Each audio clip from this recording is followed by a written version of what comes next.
Hello, myself Shubho Roy, geologist of State Unit, Tamil Nadu and Puducherry, Chennai. Today I will discuss about the EPMA cation calculation. This is the one EPMA data of one feldspar sample.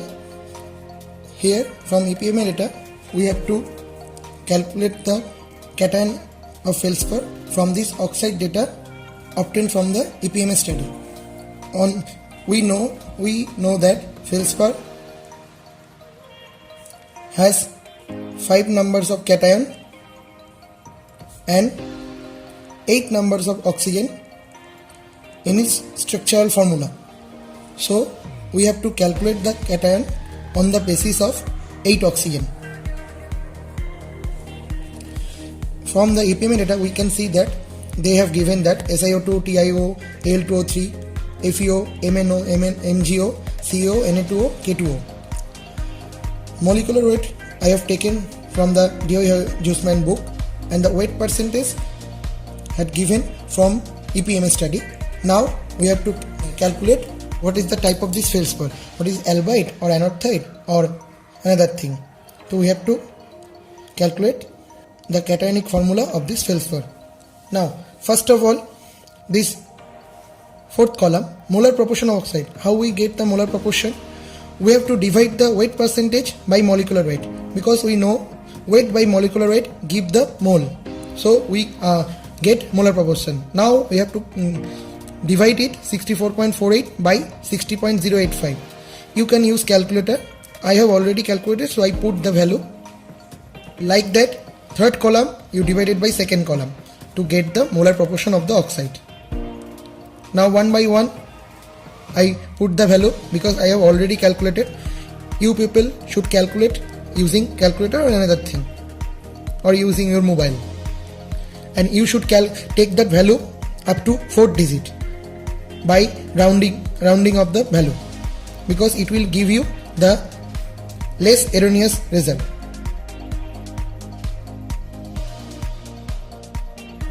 Now we go to the fifth column, atomic proportion of oxygen from each mole. This indicate that how many oxygen is there in 1 mole. Like that in SiO2, 1 mole of SiO2 we have 2 oxygen. So this 1.0728 SiO2, how many oxygen is there? You have to multiply by 2. So you get 2.1456. Like in TiO2, you have to multiply by 2. In a structural formula, how many oxygen is there? You have to multiply by this number of oxygen. In case of Al2O3, you have to multiply it by 3. This value you have to multiply it by 3. For FeO, you have to multiply this value with 1. In case of MnO, MgO, CO, Na2O, K2O, in all these oxide have only 1 oxygen in their 1 mole. So you have to multiply this value 1. Now calculate this column.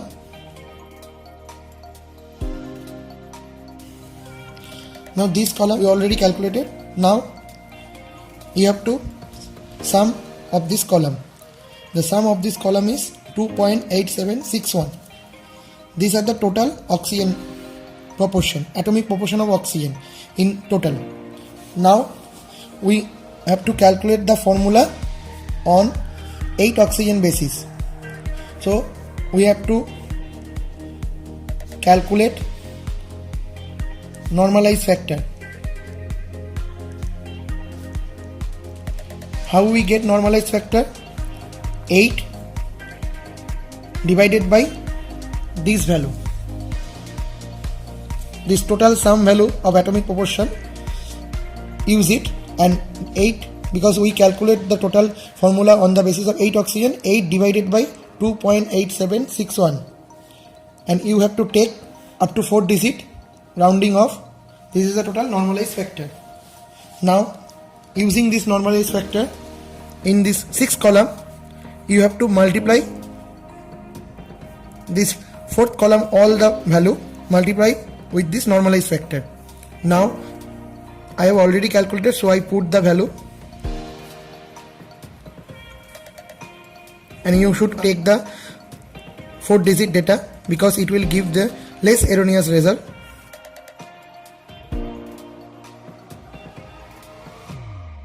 Now you can do it by normalized factor. And you multiply this fifth column with this normalized factor and you get this all the value for this all the oxide cases. Now for the last column, for 7 column, what have to do, this column is main important, so you have to be careful about this last column. In case of SiO2, for 2 oxygen, how many Si cation is there? 1. So for 1 oxygen, how many Si cation? Half. So you multiply it with half. 5.9682 into half. So you get 2.9841. In case of TiO2, same. For 2 oxygen, only 1 Ti cation there. So for 1 oxygen, how many Ti cation will be there? Half. You multiply it by half. You should be careful for Al2O3 because for Al2O3, for 3 oxygen, 2 aluminium cation is there. For 1 oxygen, 2 by 3 aluminium cation will be there. So this value will be multiplied by 2 by 3. So you get this one. Like that, in case of FeO, for 1 oxygen, you get 1 iron. So you have to multiply by 1. In case of MnO, MgO, CaO, for 1 oxygen, only 1 cation is there. So you have to multiply it by 1. In case of Na2 and K2O, for 1 oxygen, there is 2 cation. So you have to multiply this value with 2.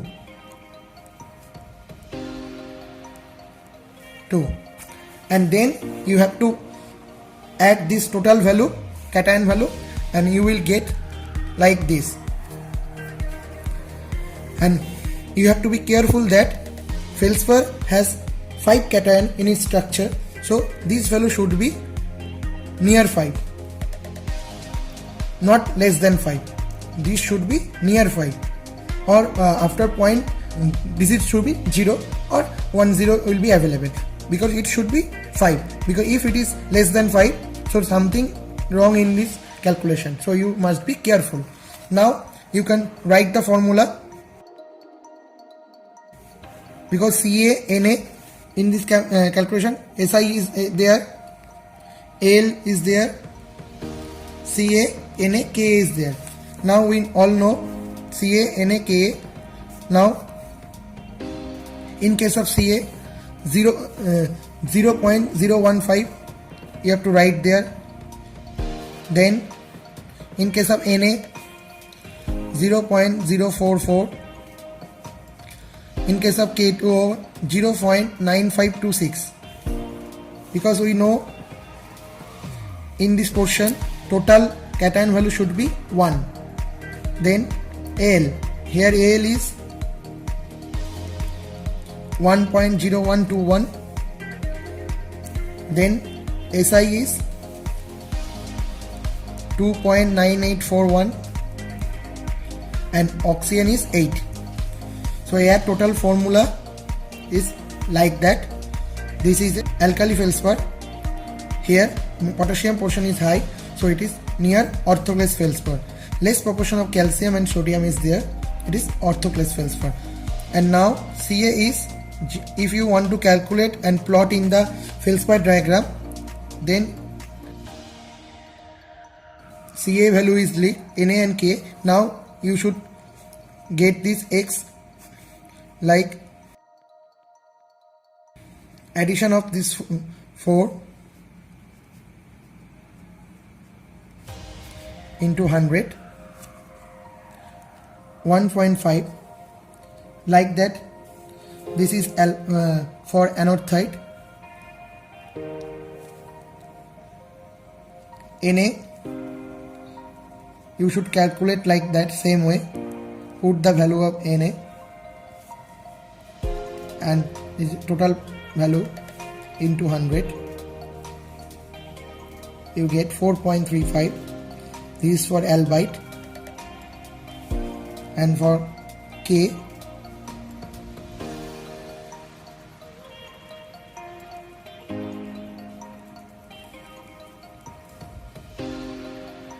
94.13 for orthoclase. Like this way, you put this CA, NA এবং K value and put it the feldspar triangle diagram. You can get the what is the feldspar of it. It is mainly orthoclase with little proportion of albite and anorthite in there. So that is all for today for our first session about cation calculation. If you find this tutorial useful, then please like this video and subscribe our channel, and don't forget to press the bell icon to get updated about our next videos.